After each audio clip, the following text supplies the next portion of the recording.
Welcome to Fully Booked, the bookish podcast where I'll chat about all things book and reading related. Whether you're a new or a pro reader, there's something for everyone to learn.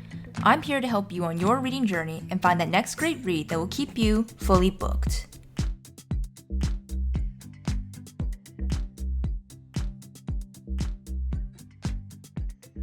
Hello, readers, and welcome to episode 52 of Fully Booked. I'm your host, Natalie, and today's episode is going to be my September and October reading wrap-up. Now, I'm already apologizing in advance because, at least speaking for the month of September, I read quite a few books, which I totally did not plan, by the way. I think the only reason it happened was because I read a couple books on audio, whether it was 100% audio or I did some hybrid reads, and that definitely helped things a lot. Anyways, I also just want to add that today, at least right now as I'm filming this clip, is almost a quintessential fall day in terms of the weather. Like, I think it's only 12 degrees right now outside, and I've been outside earlier in the week and I can definitely see that the leaves have fallen, the colors are starting to change, and it's just looking so beautiful. And I really wish this could last because, guys, I looked ahead at least in my weather forecast and it's going back up to 25 degrees on the weekend. Like, I don't know what has happened to the climate. Like, I'm gonna be honest, climate change has already happened, and at this point, fall is a state of mind rather than the actual season, at least in terms of the weather. Also, FYI, for anybody who's new here, I am Canadian, so anything I say, like in terms of temperature, is in Celsius, not Fahrenheit. Just a little FYI. But anyways, since I have so many books to talk about for today's bi-monthly wrap-up, let's just start getting right into it. Before we get into my September wrap-up, I did want to quickly go over a book that I DNF'd back in August. I think it was later on in the month, so by the time I filmed my August wrap-up, I basically just forgot about this book.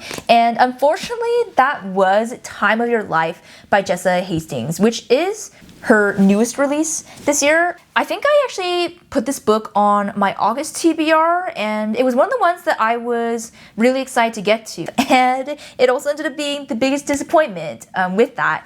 I did get to the 10% mark in that book, but I just immediately put it down because, guys, if you have also read the Magnolia Parks or the Daisy Hates series, then you probably know how that story goes, how toxic the characters are, and this book, to me, basically just felt like Magnolia and BJ in a different font. Also, the trope in it, it was kind of insta-love, insta-like, like they just immediately hit it off and had chemistry from the start, and mostly on the physical level.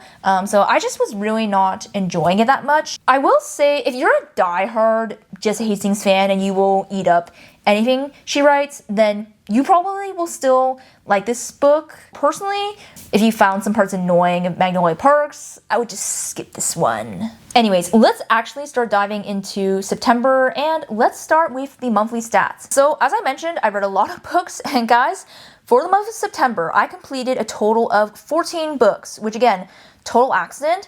And actually, if you haven't watched the very first vlog that I put up on the channel, I'll try to link it in the video here or at the end of the video if I can.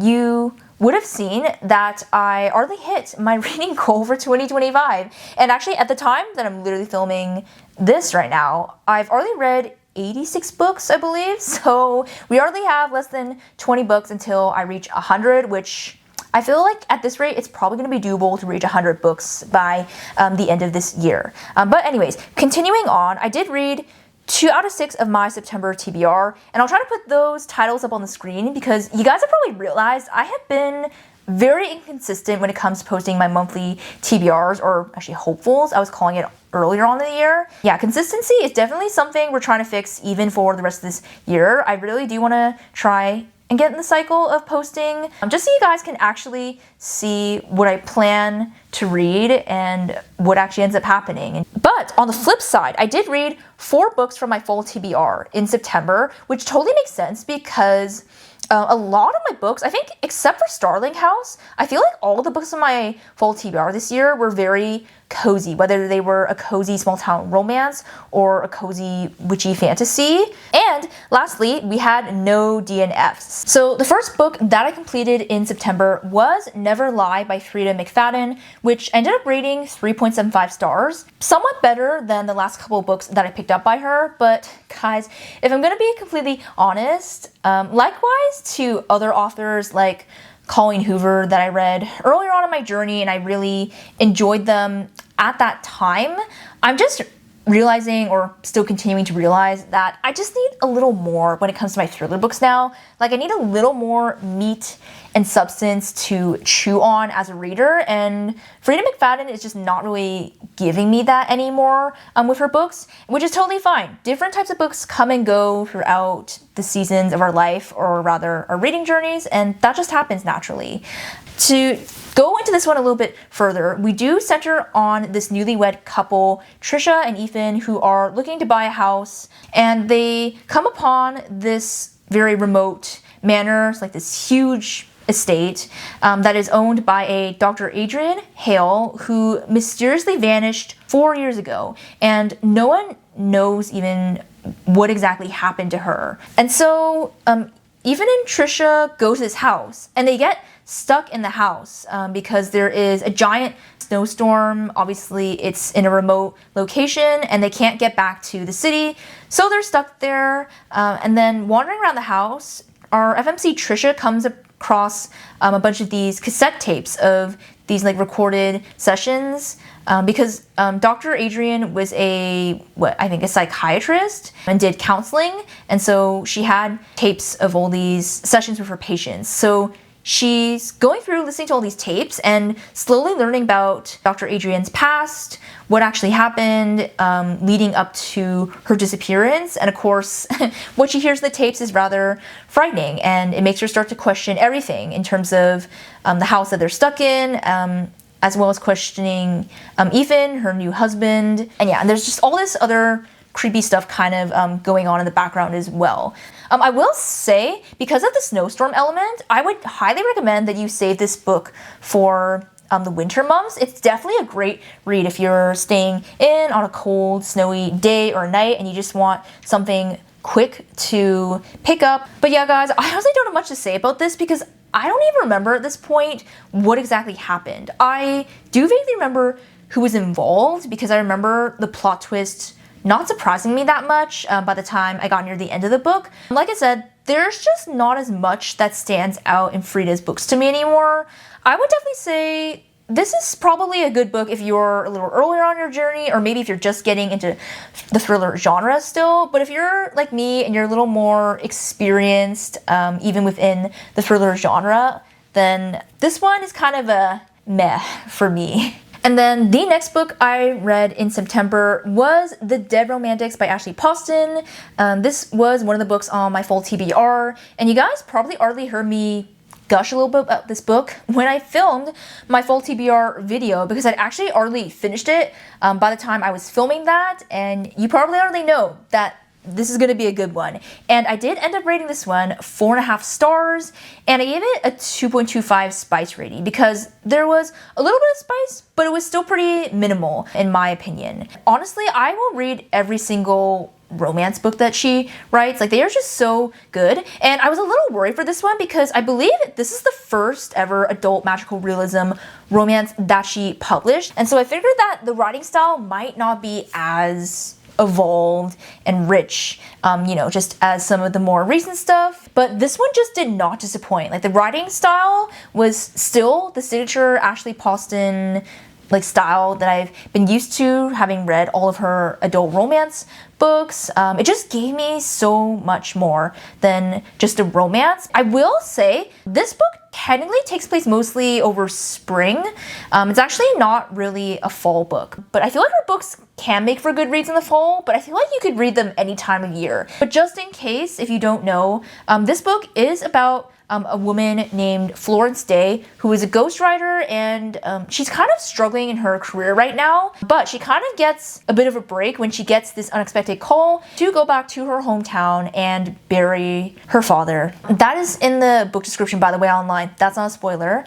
So she ends up going back to her small town, being with her family and having to deal with stuff at the funeral home that her mom and her siblings are still trying to run on their own now. And yeah, dealing with kind of all this stuff in the past that's still haunting her. And she actually is haunted because she gets haunted by the ghost of her editor, which also is not a spoiler, by the way. Yeah, and then so we get kind of this paranormal ghost romance in this one. I can't remember which videos I've said it now. If you like the movie, or yeah, you've watched the movie Just Like Heaven, combining the 7 Year Slip with the Dead Romantics, you would get Just Like Heaven. That movie, like even just the overall feel of it. I feel like Ashley Poston's pacing, I will say, is a bit odd. Where like sometimes in the middle of the book, it feels like not much is happening plot-wise, which I did feel that a little bit with some of this book. But there were so many more elements of like the setting and the writing style and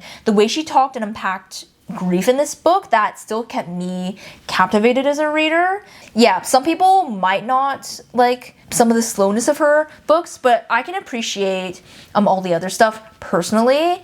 And then in terms of the romance, I feel like her romances always start more like lusty, oddly enough, where the characters will be like just physically attracted to each other, and that's how it starts. But then she always evolves it into a more emotional and just this beautiful connection that by the time you reach the end of the book, you just feel that the characters are meant for each other, which I definitely did feel that with this one. I don't know what it is about her progression that she just does it in such a beautiful way. Like, I don't really honestly know how to describe it. I feel like you just gotta read for yourself and find out.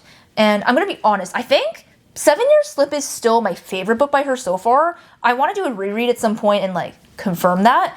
But I would say Dead Romantics probably takes number 2 or number 3 spot for me in terms of, best Ashley Poston books. So if you can't tell, would definitely recommend this. A note I do want to quickly make. I don't know if this is gonna annoy some people because some people really like to see, every single book that you read in these monthly or bi-monthly wrap-ups. But for the sake of things, and because I really don't have notable things to say about some of these books, I do have 1 or 2 books I read in the month of September that I am going to skip over because I really just don't have that much to say. But if you really want to go see my thoughts on other books that I read in September, I did post a Weekend in My Life reading vlog a couple weeks ago on my YouTube channel, so you can go and watch that. I will actually try to link to that somehow, whether you're watching on video or only listening on audio right now.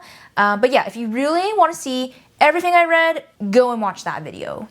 And then moving on to some nonfiction books that I read in September, you guys are probably going to be able to tell from my ratings that this year has not been the year of nonfiction for me. I don't know if you guys feel the same, or I hate reading books at the wrong time. Even if I read a book and not rate it highly, I think I'm just learning to let go and accept that, and that it's totally fine to have not enjoyed it, even though I could have enjoyed it another time. But anyways, yeah, the first nonfiction book that I finished was Quiet by Susan Cain, and I ended up rating this one 3.75 stars. And this book, I think like I mentioned in another video, is basically just about introverts in an extroverted world, and yeah, just how we present ourselves and all the different personality traits and like different types of studies that have been done on introverts versus extroverts and so on.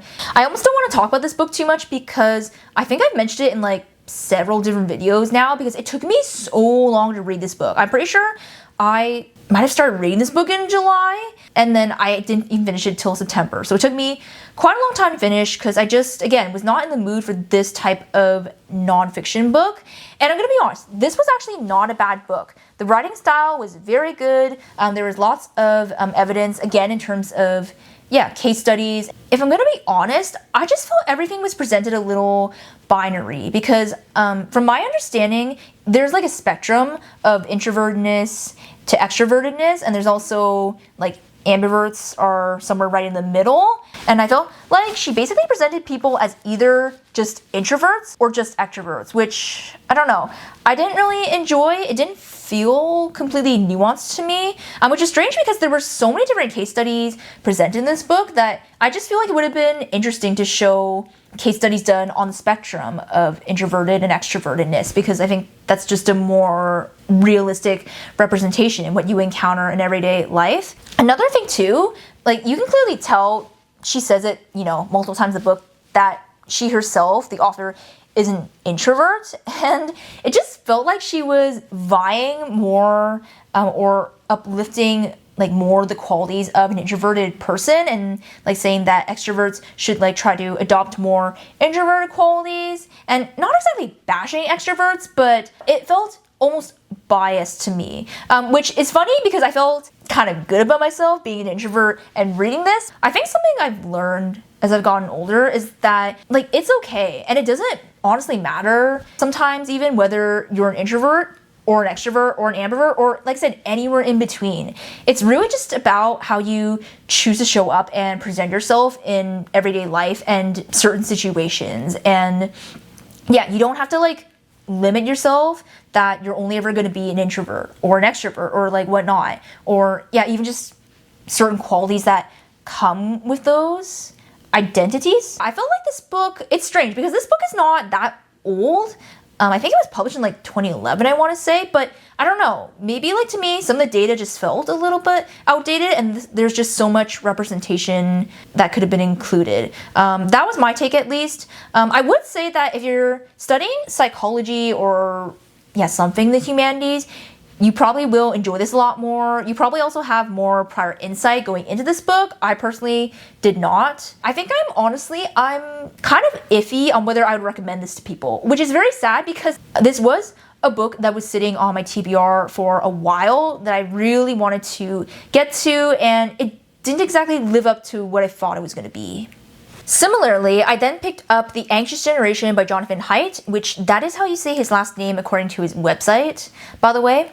And honestly, I picked up this one because a lot of friends in my friend group currently have been reading this book and raving about it. I'm gonna be honest, at the very end of the day, I have realized that I am still a fiction reader at heart. I feel really sad admitting that, and especially when I have friends who did enjoy this book, but I have to keep in mind also that most of my friends are nonfiction readers primarily, and so our tastes are just going to be different. I ended up rating this one 3.75 stars as well, and basically this is a book that talks about the technological changes and advancements from, I guess, the end of the 20th century and then going into the 21st century, and how that has changed childhood and also the teen years and children's behavior and development. I think the main premise that he was presenting in this book is that children have really gone from this play-based environment and childhood to a technology or screen-based childhood. And you guys probably have already heard, obviously, the generation of iPad kids. And so I feel like I still had a little bit of mix in my childhood, but I think, generations that are born a little bit after me have experienced a bit more of that iPad screen-based childhood, which obviously, as the author presented, has very negative effects, including very bad mental health effects in terms of seeing more clinically diagnosed anxiety and depression in kids as young as 10 years old, which to me is so sad. I would add that if you are a parent, a teacher, or you're in some sort of role associated with child or youth education, I actually think this book would be a must read for you. It will definitely give you so much helpful insight onto how you can better parent and teach, and just, I think, teaching children how to interact and engage with social media and screens in the right way. I think there was definitely a lot of good insight too, as well as high versus low level things that can be not implicated. I'm what is the word right now? Enforced? That's not the word I'm looking for, but anyways, I think he did have a lot of good insight. I just don't really see how some of this could be feasibly done, because he had a lot of practical solutions that he was offering for parents to do with their children even in the home. Some of the things he was suggesting, the time and effort and resources that parents would need, I personally feel like it was a little bit targeted towards a demographic of, double income, very stable, households, upper middle level socioeconomic classes. I could definitely see how these things could be feasible, but definitely for families that are lower income, single parent, whatever, I don't see how some of these things could be the most feasible. That was one of my critiques. I think another thing that I was personally interested in, this is going to be probably a little more biased. I don't think some people will care personally, but I felt like obviously this book touched a lot upon social media and how much children and youth are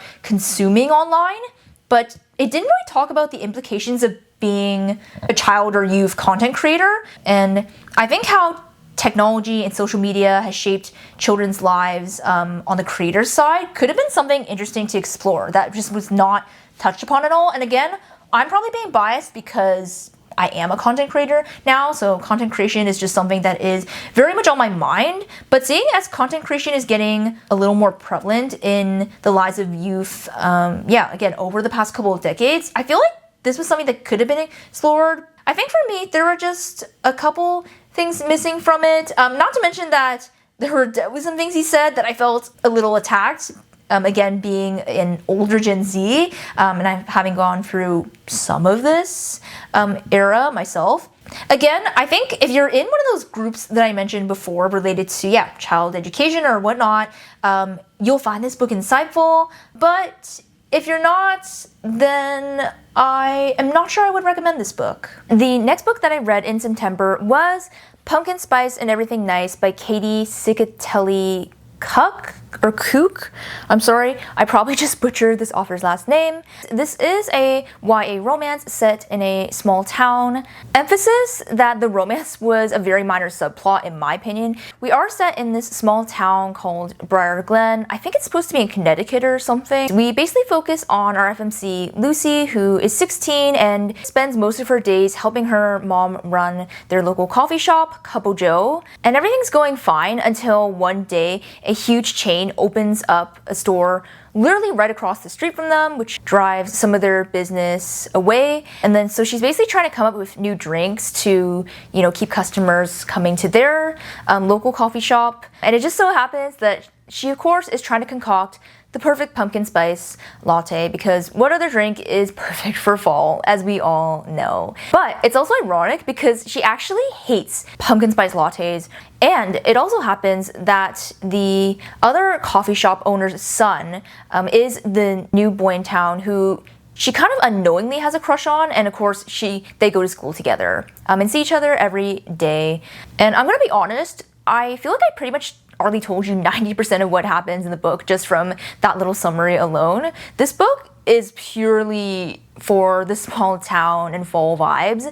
There's really not that much going on in terms of the plot, and honestly, just not enough depth to the writing. And not to mention that I didn't really love our FMC in this one a lot of times from certain things she was saying and doing. She just felt really immature even for a YA book, although maybe that's just me growing out of the YA genre more and more. Unfortunately, I wanted to read this one at least 3 stars, but I did end up giving this a 2.75 stars. Just because, like I said, it was just way too surface level for me. If you're really just here for, again, the fall and pumpkin spice vibes, and you want something as basic as a pumpkin spice latte, then this will be for you. I'm actually gonna lump 2 books together because they're part of the same series, and I feel like I don't have that much to say specifically about each book. And those 2 books were The Baby Dragon Cafe and The Baby Dragon Bakery, which again are 2 books in this Baby Dragon series by A.T. Qureshi. I think I rated each one 3 stars, and I can't remember the spice ratings right now, but I gave them both somewhere around the 2 to 2.5 spice rating mark.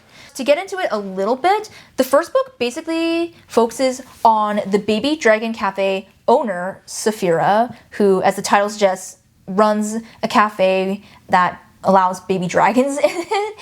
And then she meets this guy named Aiden, and basically we have a grumpy sunshine romance going on in this one, and she helps him train his baby dragon because he's been having a lot of trouble. And then the second book focuses on her friend and one of her employees, Lavinia, who's also in vet school. But it's interesting because it's like vet school, but she deals with magical creatures because it's all magical creatures in this setting and this world. And this one is a friends to lover romance where she and Theo, the MMC, have always had feelings for each other, but they've kind of just both been too afraid to like take the friendship to the next level. There's not much to say about these books because for me, the writing style was basically just surface level. Like there was just not enough going on below the surface for me in terms of how our setting was being described, our character development, and even, our character's inner monologue, or like basically just what you read is what you get kind of thing. And that's not bad, and I honestly think I was in the mood for this type of book, but I think overall I've just realized that kind of writing style and everything is just not really doing it for me, like at the end of the day as a reader overall. Which again is fine because I had a good time while reading these books, but I'm gonna be honest, I personally would recommend that I would only pick up these books if you either have Kindle Unlimited, you can get the first one on there, or if you can get them from the library, or if you're somehow able to get the audiobooks for free, then I would do that. And I'm gonna be honest, again, if you guys haven't realized by now, I am getting more and more picky as my reading journey goes on. But if you are a reader who is not as picky, you're just there for the right kind of vibe, which for this one, if you're wanting that cozy fantasy setting with dragons vibe, then these books will probably do it for you. Similarly, I'm going to group these next two books together as well because again, they're part of the same series, and those were the Ex Hex by Aaron Sterling, as well as the Kiss Curse. And basically, these are two cozy, witchy romances that are set in a small town in Georgia. I'm pretty sure it's a fictional small town. Basically, the first one is a sort of second chance romance where these two exes, Reese and Vivian, are reunited in her small town, and there's like this curse going around the town and all these things keep going wrong and they have to work together to break the curse. And then the second book focuses on Reese's brother Wills. I don't know why I'm blanking on the MMC's name. And then Vivian's cousin Gwyn, and they kind of have a enemies to lovers kind of romance, I guess. And that one probably did not describe the premise of these books well, but honestly, these books, again, were the type that I really enjoyed them while I read them, but I don't really feel the need to like ever go back and like revisit them. They definitely had the best like cozy vibes. I guess obviously if you like cozy books with witches as well, then you'll really enjoy this. I will say there is spice in both of these books. I rated both of these 2.5 on the spice ratings. It's weird because the writing style wasn't even bad in these books, but it also wasn't as descriptive as some authors this similar genre that I've previously read. I did like the witty style, like overall, and definitely the banter between each of our main characters, but yeah, it just wasn't like one that stood out the most to me. I will say, I think if you like Sangu Mandana's books, like The Very Secret Society and Regular Witches, and I'm also actually reading her newest release currently as I'm filming this. If you like, any of those books, then you will probably like these books. I just felt these books were a little less depth. Obviously, very convenient if you have Kindle Unlimited. I think all of her books, or at least the ones in this series, are on there. But yeah, like I said, this one's mostly just that cozy, witchy, fun, full-time. Oh, and definitely these books, definitely autumnal reads. That I can say for sure. And then guys, we ended the month of September on such a high note. I could not have predicted this going into the month of September. That is because when I picked up this book, it was so close to the end of the month that I figured it was just gonna bleed into October at this rate, but that is how fast I read it. I read it within the last 2 days of September. That is The Storied Life of A.J. Fikry by Gabrielle Zevin. This is one of her slightly older works. I think this was published in 2014. Also, I have to apologize first because obviously some of the cover is probably gonna be blurred because I don't know why some library branches put their information on the front cover of the book, and I just don't want that showing just for personal reasons. But anyways, also I have to say that this like cover version of the book is not the prettiest in my opinion. And honestly, I really like the other cover that exists in this book. Actually, I will have to say, the movie cover also isn't that bad. It's actually one of the prettier movie covers that I've seen, but I really like just, yeah, the alternate like book cover. I'll try to put it up maybe if I find it. Anyways, guys, I ended up rating this a 5 stars. I could not have predicted that going into this. Just the way it was written, the way she executed this story was just done so well. And I don't think I've mentioned this yet. If you like A Man Called Uwe by Friedrich Bachmann, you'll really like this book because it kind of has a similar premise and storyline to that one, except I think this one is a little more on the charming and like hopeful side, which is funny because A Man Called Uwe is one of his more lighthearted and actually funny books, oddly enough. But yeah, this one is even more lighthearted than that, I would say. Although there definitely are some deeper, darker things that happen in this book as well that our main character goes through. But yeah, basically this book is just about this man who lives on this small island that is supposed to be set somewhere outside of Massachusetts, and he runs a bookstore. And of course he's kind of this grumpy, curmudgeonly guy, but for good reason, because he's gone through a lot. His wife passed away a couple years ago, and all he has going on in his life is this bookstore, and business is not going well. He doesn't really have much going for him in life until one day, I don't want to say exactly what happens, I don't want to spoil, but he basically gets this package show up to the bookstore, and it changes his life completely. What I will say about this book, because I feel like I'm having trouble describing like this book in terms of the premise for some reason, but what I will say is that if you're a book lover, if you always love going to the bookstore, even if it's just to browse books, if you constantly have your nose in a book, this is the book for you. Yeah, this book is truly, you can just tell it is for the book lovers, and I feel like you can just feel it in the way she wrote this story and the way that, I guess specifically AJ talks about books and his favorite books, why he loves books. I mean, obviously if you're not as much of a book lover, you could still enjoy this book, and obviously particularly if you enjoy this literary genre, but definitely, like, if you enjoy books, like, you are going to enjoy this one. That is what I can say. And this really, really does make me want to pick up Tomorrow and Tomorrow now, having read this one, because I loved, yeah, the way this book was written. So if that book is written in any form similarly to this, then I know I'm probably going to enjoy that one a lot as well. And honestly, I can't wait to watch the movie version, but something I did want to tell you guys. So I watched the trailer the other day before I finished the book, which was mistake number 1. And I had to stop the trailer halfway through because the trailer alone basically just summarized every key moment and line that happens in this book, which I don't know why they did that, because that really spoils the book if you haven't read it. I guess if you don't care to read the book, then I guess it's fine, but I had to stop the trailer because I was worried that something was going to get spoiled for me. And then lo and behold, I did the next worst thing you could do. I started scrolling through the comments and seeing that people were echoing what I thought. I get to like the last comment, I think, on the page, and someone literally commented a spoiler for the very end of this book.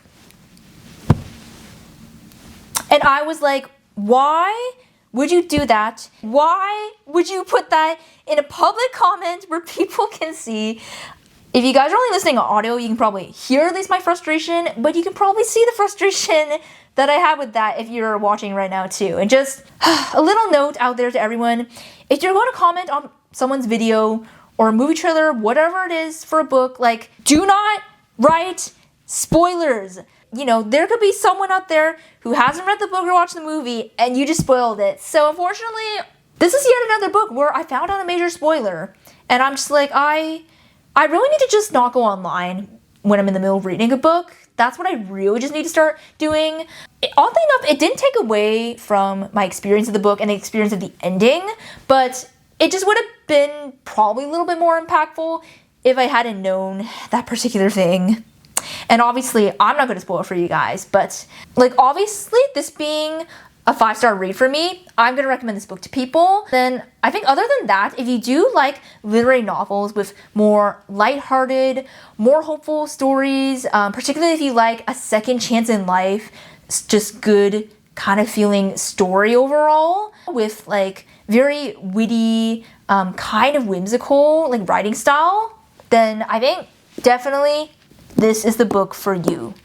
Moving on to the October stats, we actually ended up doing better than I expected, as I ended up completing 10 books. I also read 3 out of 4 books from my October TBR. I read 2 books from my fall TBR, but unfortunately I did have 1 DNF. I also just realized that my videos or episodes are starting to get really out of order, like in terms of when I'm actually filming versus when you guys are actually watching, because I think in next week's episode I told you guys that I was still reading one of the books from my fall TBR, and then you're actually going to find out soon that that's the one I ended up DNFing.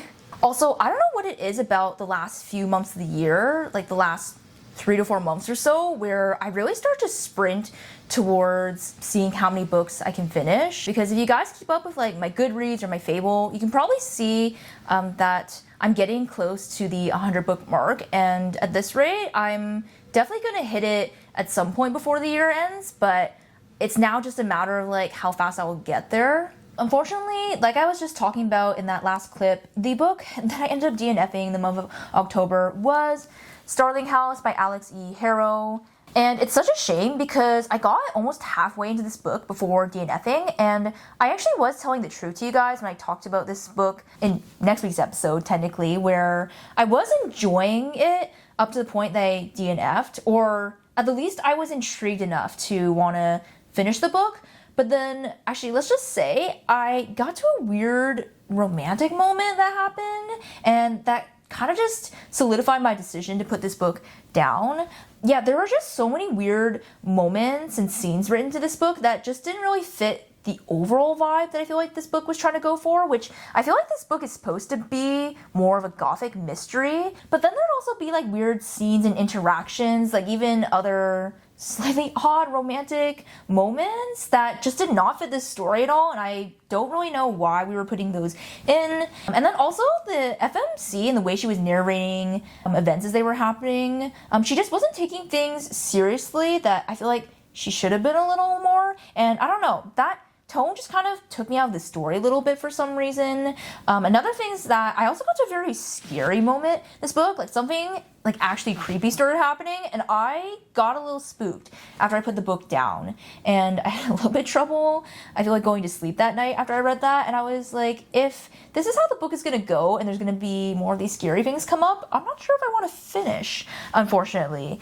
So yeah, those are all the reasons why I unfortunately did not finish this, but if you guys are okay with some scary, creepy elements, you don't mind a slow mystery and whatnot, then feel free to pick this one up.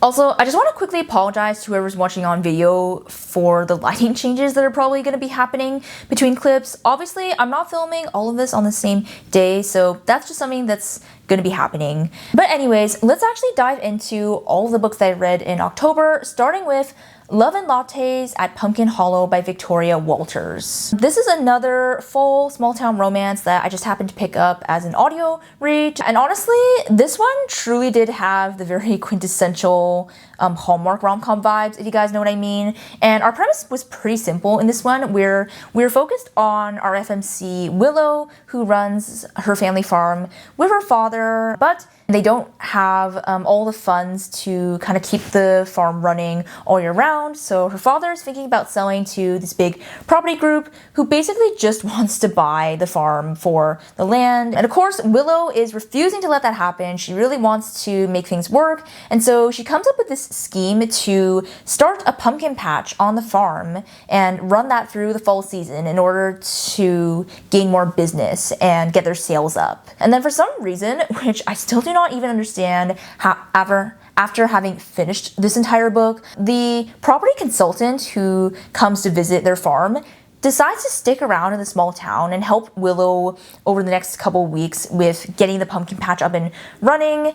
We really have the Grumpy Sunshine vibes, as usual, going on. And honestly, guys, I don't know what else I have to say about this book otherwise. I did end up rating it 2.75 stars, and I gave it, I think, also a 2.75 spice rating.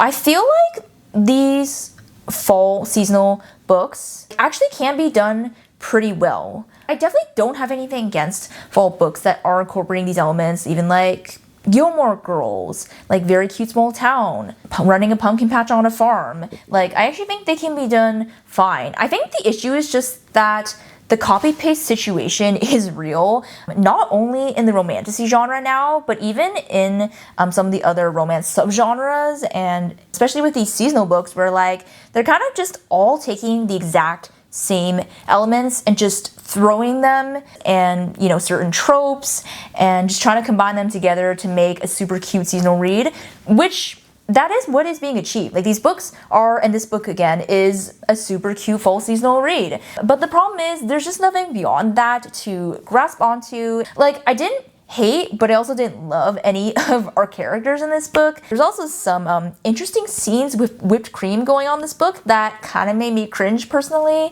I'm probably gonna have to limit how many more of these types of small town romance books that I read over the next couple months as we finish out the fall season. I'm gonna be honest, I think some of the ones I've already read, like similar fall small town romances, were done a little bit better, so I personally would not recommend this book. And then the second book I read in the month of October was A River Enchanted by Rebecca Ross. This is the first book in the Elements of Cadence duology, which I also talked about in my fall TBR video. Honestly, guys, it took me over a month to read this book, which I will get into those reasons very soon. I did end up rating this 3.75 stars, and I gave it a 2.75 spice rating. I don't know if this is her first one published, but this is one of her adult fantasy novels, and it does get a little bit more open door compared to her YA novels, but by no means is this a spicy book. But to get into this one again, we are basically set on the small magical island of Cadence,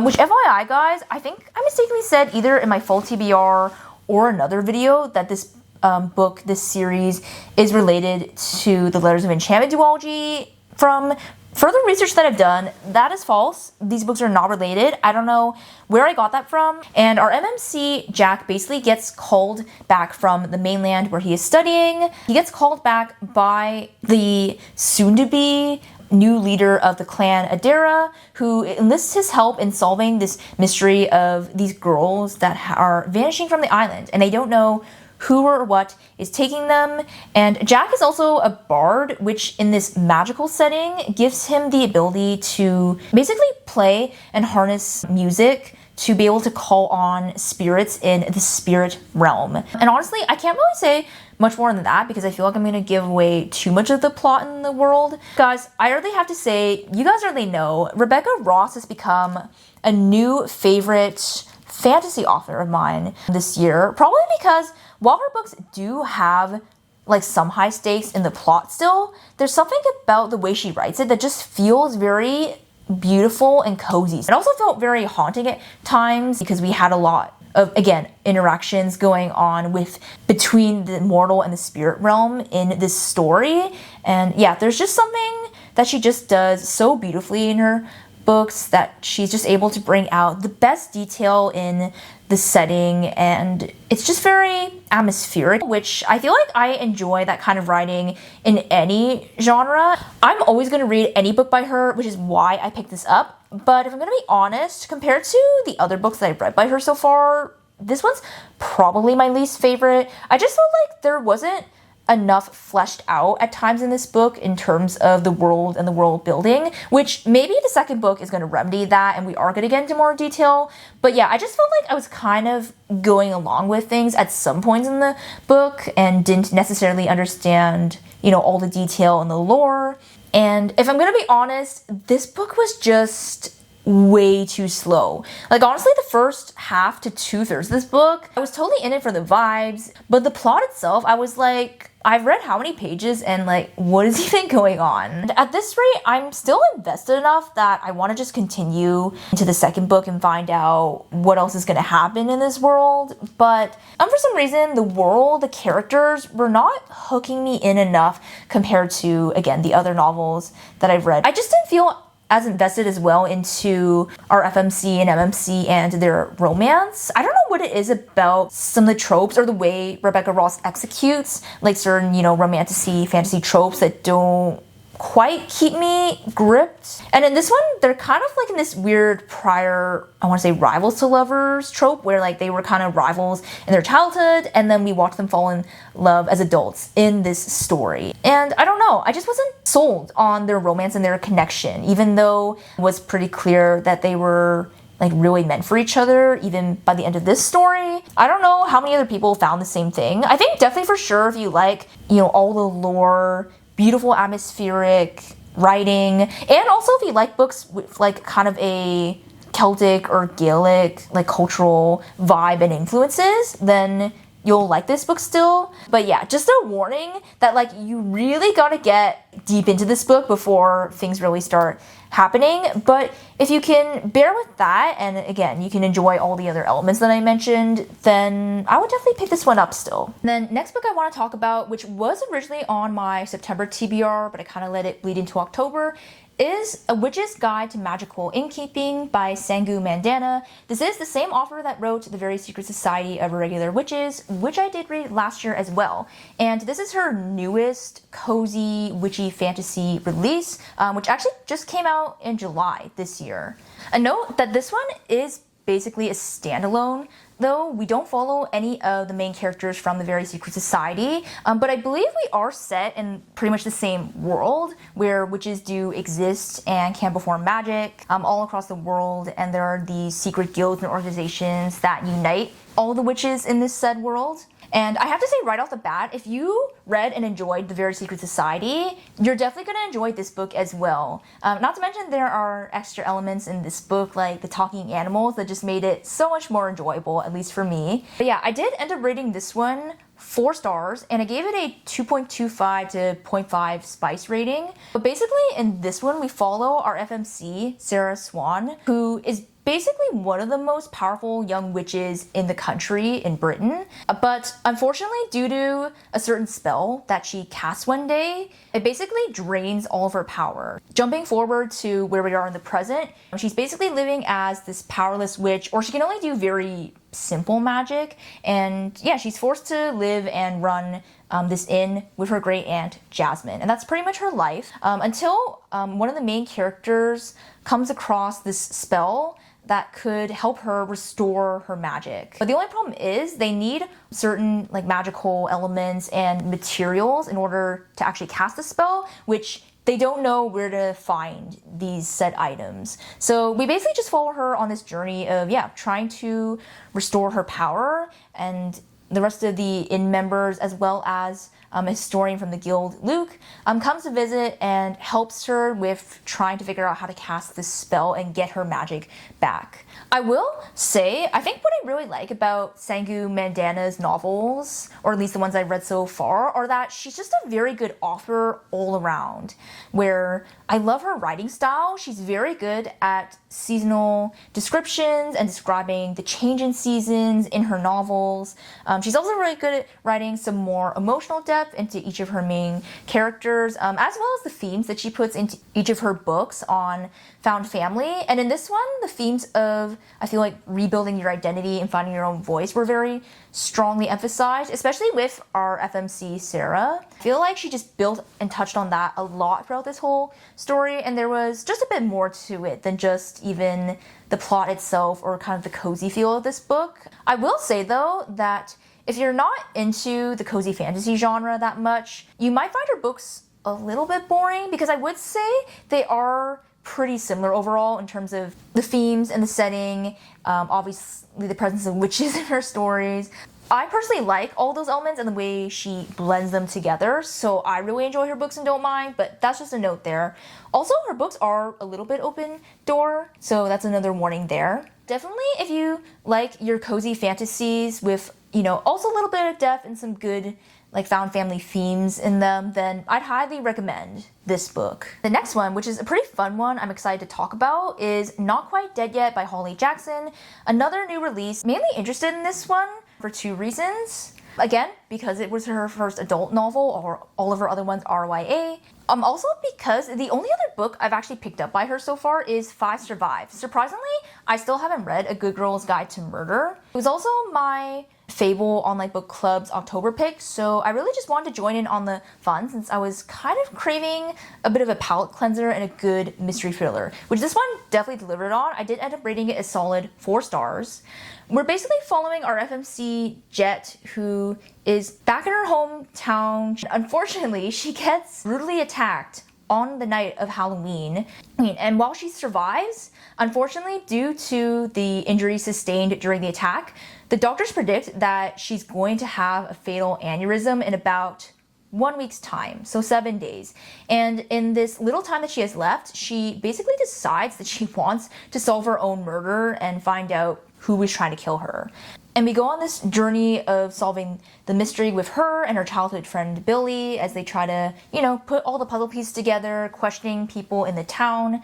Overall, I would say this was a very solid, great thriller read. If you like something a little more lighthearted and fun, as weird as that sounds. Going along with that though, this book also did read kind of YA still. I feel like I saw a lot of other people saying that as well, where this book was basically a Good Girl's Guide to Murder, but with more swearing. Which again, I haven't even read a Good Girl's Guide to Murder, but I did also feel that as well. I don't know if it's just the way Jed would react and the things she was saying in certain situations that made it that way, which again, makes it a really great read if you're like me and you don't like getting too scared when reading mystery thrillers, because there weren't a lot of big jump scares or anything like that in this kind of book. I also liked that she did try to put a little bit more emotional impact with what Jet is going through in this story and, how she's preparing to, basically face her inevitable death. That was actually kind of a nice added element.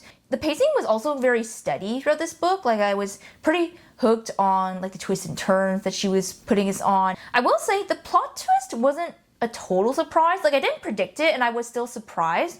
The main thing was I wish it wasn't as rushed, because I feel like a lot of stuff just got revealed to us literally right at the very end of the book instead of spacing it out a little bit more. Also, if you're a bigger true mystery thriller fan, or especially thriller fan, I should say, I don't think you're gonna like this book as much. It's probably gonna read, like I mentioned before, a lot more juvenile, and obviously it's not as scary. Maybe if you're still dipping your toes into the genre, or if you like Holly Jackson's other books, then I think you'll like this one. Next book I read in October was The Night Circus by Erin Morgenstern. Again, sorry about the sticky note. I did end up rating this one 3.5 stars. You guys probably already know somewhat about this book, whether you've read it or not. But this is a magical fantasy book where we follow 2 young magicians, Celia and Marco, who basically from childhood train to compete against each other in the said Night Circus, which only operates at night. It is a magical fantasy because certain people, such as Celia and Marco, are able to harness and wield magical powers and abilities. And I feel like that's all I really need to say. But this book, you don't really need to know much more going into it, because in my opinion at least, this book was very heavily vibes and atmosphere and not as much plot. If you can't tell from my star rating, this book definitely did not go the way I expected it to. The plot was just so slow moving for me at times that I honestly didn't know what was going on half the time reading this book, and I was mostly just focused on the atmosphere. Low-key, I was kind of confused what happened when we got to the end, especially because the end was a little bit abstract almost, I want to say. But I will say, for the atmospheric parts, the book was really fun to read on audio. And I will say, the writing alone in this book was so beautiful. There was something about the way she was able to describe the circus and all the characters that we meet that just put them in such an atmospheric and beautiful light. For the writing alone, I would probably read her other book, The Starless Sea, just because I just want a taste of her writing again. It was just so rich. To enjoy her books more, I think you have to really like the setting and be invested in the characters, because yeah, just for some reason, I just really was not invested. While the circus is definitely a fun setting, it just wasn't my favorite for some reason. That's probably just me. But again, if you really like books with magical settings, maybe not too much high stakes necessarily, and of course, if you really enjoy rich atmospheric writing, definitely this book. And then I ended up picking up another YA fall romance despite what I just said in an earlier clip, and that was Falling Like Leaves by Misty Wilson. You guys have probably also seen this book floating around a lot this fall season. A lot of people have been picking it up. I did end up rating it 3.75 stars, so a little bit better than the last one, and this one was also no spice. So the premise of this one is pretty simple. We follow this girl, Ellis, who is about to enter her senior year of high school, and she currently lives in New York City with both her parents, and she's really just doing all of the things to, secure her spot at Columbia. But then one day, her parents sit her down and just kind of randomly almost give her the news that they are deciding to separate, and that she's going to have to go live with her mom and her aunt in the small town of Bramble Falls, Connecticut. So very far away, and it's obviously putting a damper in her plans and her dreams. So she's very upset about this move, but of course, yeah, she ends up moving with her mom, and then she also runs into her kind of childhood best friend. Like, they spent a summer together when they were younger, and also her first love, Cooper, who unfortunately does not really like her upon her return, and she can't really figure out why, or she doesn't really remember what happened with them in the past. Yeah, that's like basically this book, another YA fall romance with a ton of fall festivities in this small town of Bramble Falls, because everybody really just lives for obviously the fall time and all the autumn festivals at this time of year. I don't have much to say about this one again, except that it was a little bit better than the other YA romance that I read, Pumpkin Spice and Everything Nice. But it was still very YA. Just like the way it was written just felt very young, and obviously because we were in the head, of a teenage girl, you could just feel that. And I feel like a lot of events that were happening that were being felt or portrayed as like the end of the world and so dramatic were just very, honestly, like high school and juvenile to me, which, makes sense because the main character and a bunch of the other characters are all in high school. But yeah, like I told you guys, I think for some of the seasonal reading and whatnot, I can handle some of these YA romances, and sometimes it's kind of fun almost to escape to that period of life that is also very nostalgic for most of us, including myself. But in general, I think I'm very past the YA romance genre or YA rom-com genre. I think there's only honestly a few authors like Lynn Painter that I still get excited for some of her releases, and I would give some of her books a try. But a lot of YA romance authors I'm picking up are just not really doing it for me, because I just need a little more, again, meat or substance to the plot, to the characters, everything. But I will say, as a fall read, this one was definitely very, very good. This next one's going to be really quick to talk about because it is a novella, and that is Falling by Christina Lauren, which I did end up rating 3 stars, and I gave it a 3 spice rating. It is book 2 in this Halloween novella series that Amazon released just this year. I think there are 5 or 6 books in the novella series, and they are all on Kindle Unlimited. It's basically just about 2 strangers. They meet at a Halloween party, hook up, fall in love, and the MMC is also what is called a fallen, which I wasn't even sure what exactly this was still by the end of the book, but it's basically some sort of heavenly being is my understanding.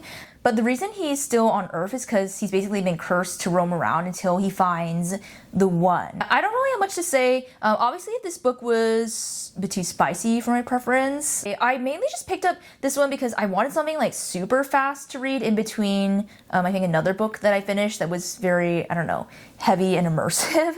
Yeah, I didn't really feel compelled to read the rest of the series because, as I mentioned to you guys, like, Halloween's just not my favorite holiday.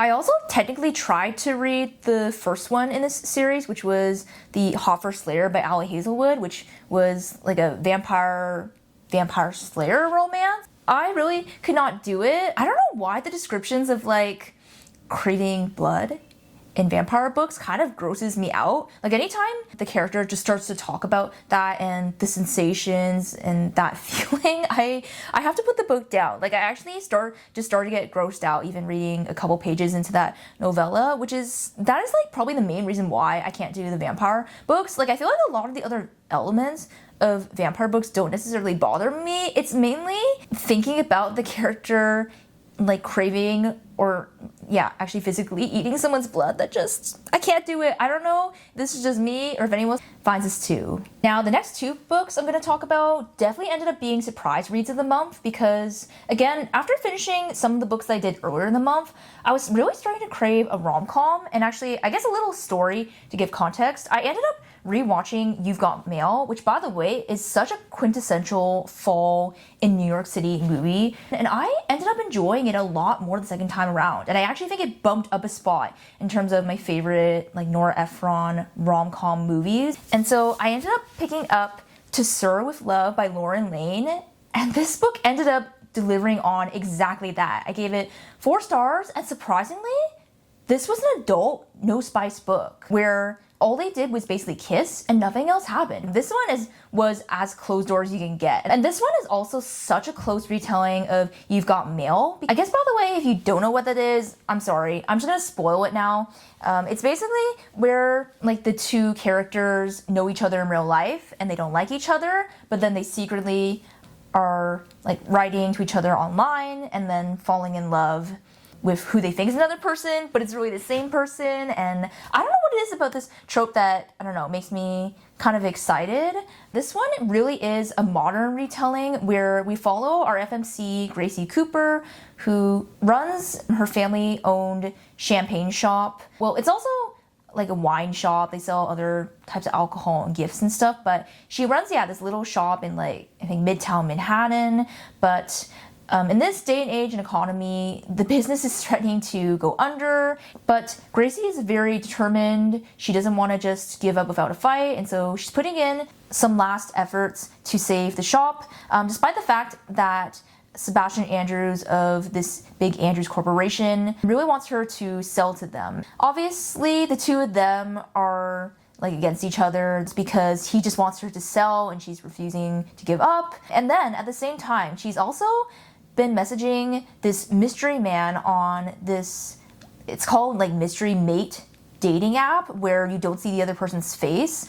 And she's been messaging this man called Sir, and she finds that she is falling for this mystery man who she has never met and doesn't even know what he looks like. Hearing that trope, or if you've already seen You've Got Mail, then you probably know how the story goes from there. And I felt like this book was also the closest you can get to the movie because other books take place in like the modern day and age, and besides using like the You've Got Mail trope, everything about the book feels very modern. For some reason, even though it was taking place in the modern day and age, it just felt like a 90s rom-com. Like I think just the way Gracie thought and like romanticized everything, and even some of the dialogue between her and Sebastian felt more 90s.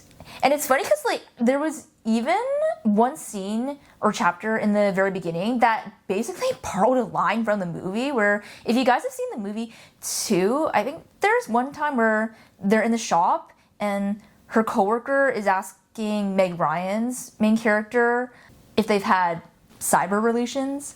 And then they literally used cyber relations in this book as well, in a scene as well, where her coworker is asking Gracie if she's done that. And I just found that really funny that she like actually probably intentionally borrowed that line from the movie. I don't know. It just made me laugh, and it gave that book some of those extra touches.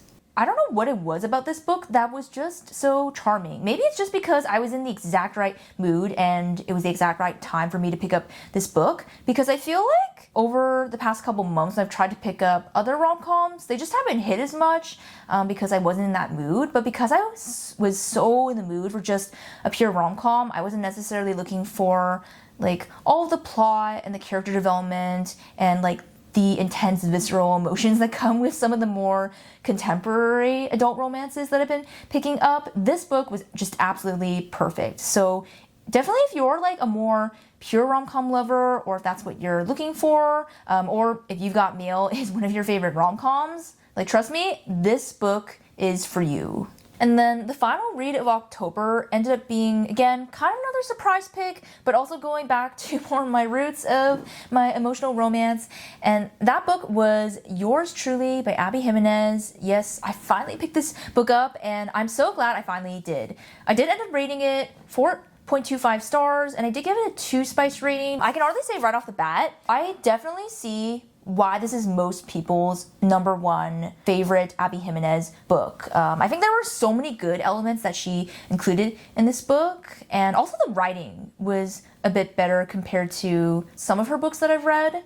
In this book, we basically follow two doctors, Brianna and Jacob, where Jacob has just recently transferred to Brianna's hospital, so they work together, and unfortunately, upon first impression, Brianna just doesn't really like him based on like the way he acts. But of course, that flips around soon enough when this big thing happens. I don't really want to spoil too much.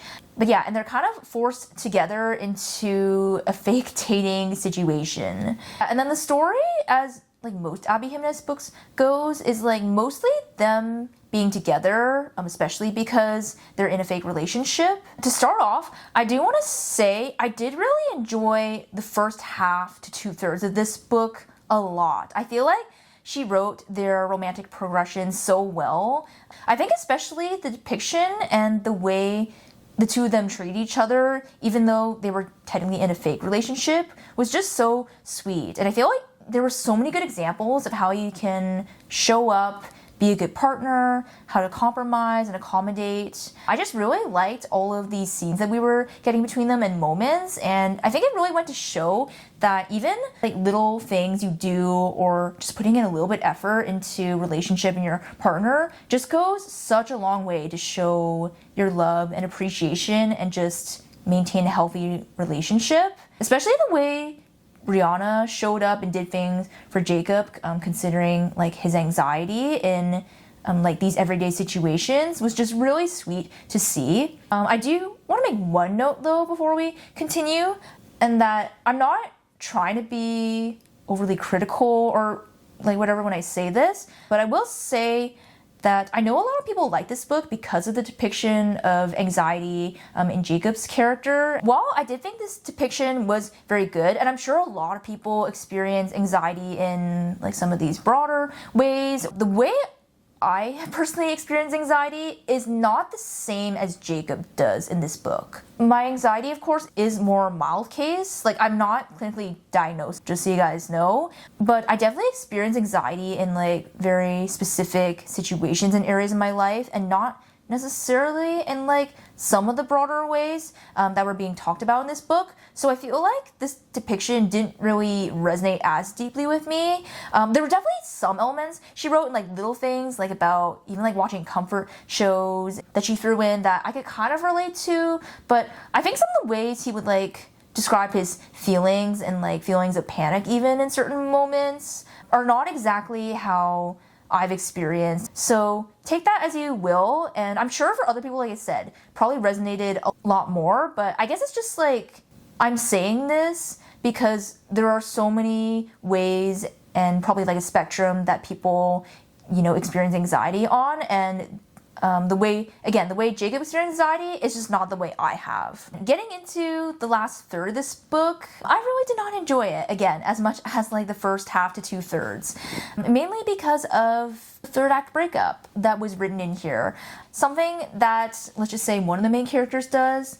I just don't really enjoy that in books. And then also, I feel like most of this book was basically just a big miscommunication and like denial of feelings, which I feel like kind of always comes with the fake dating trope, but I just kind of don't like it. I will say I do understand why authors put in miscommunication, because it actually can kind of be realistic. Like, I do know this has happened with people in real life, and book-wise, like, it helps kind of move the story along in the sense that it builds up this greater tension between the main characters, and then there's also like a greater release and relief when they finally do have those conversations and get together. So I can understand why authors use it if I think about it that way, but as the reader, it's just very frustrating where you would prefer the characters to just be happy and healthy, and honestly, really, like, sometimes one conversation could probably just make the difference in the situation, and like, they would be fine, and then they would just get together. So it's very frustrating when you're looking at them and like, just talk about it. But again, I kind of understand both sides of the coin. It just is frustrating still, and you guys probably know this too if you also don't like miscommunication. But yeah, needless to say, I still enjoy this book a lot. I definitely teared up when I got to the very end of the book. Definitely one of my top Abby Jimenez books. Probably one of the ones that I would recommend to people after having now read it. If you're just looking for another Abby Jimenez book to pick up, or if you haven't picked up an Abby Jimenez book, then I would definitely recommend this one. And that finally wraps up today's wrap-up. I hope you guys enjoyed. I know these bi-monthly wrap-ups are probably getting pretty long. I'm pretty sure today's is gonna be over an hour at this rate from what I saw while I was editing. And I really do appreciate you guys watching all of the episode. Also, comment below or let me know on any of my other platforms what you guys read in September and October. I'd love to hear what kind of spooky or fall reads that you got into these past couple of months. And as always, don't forget to do all the good stuff, rate and review the podcast wherever you listen, subscribe on YouTube. Actually, even again, if you only listen, make sure to subscribe because all episodes, vlogs, videos of any kind, and also sometimes announcements and whatnot, all get posted to YouTube, so you don't want to miss a thing. And another reminder, because I've been a little bit forgetful when it comes to the other platforms, but we are still doing early access Fridays over on my Buy Me a Coffee page, as well as some of my bonus episodes and content gets posted there. So you can head on over to that link that's always in the show notes or the description. And yeah, just show the podcast support in that way as well. Actually, I'm very grateful to anyone who chooses to do so. But with all that being said, I hope you all have a wonderful day, and I will see you all in the next episode. Thank you for listening to today's episode. I hope you were able to take away something, and be sure to follow the podcast for more bookish content. Until next time, stay fully booked, and I'll talk to you soon.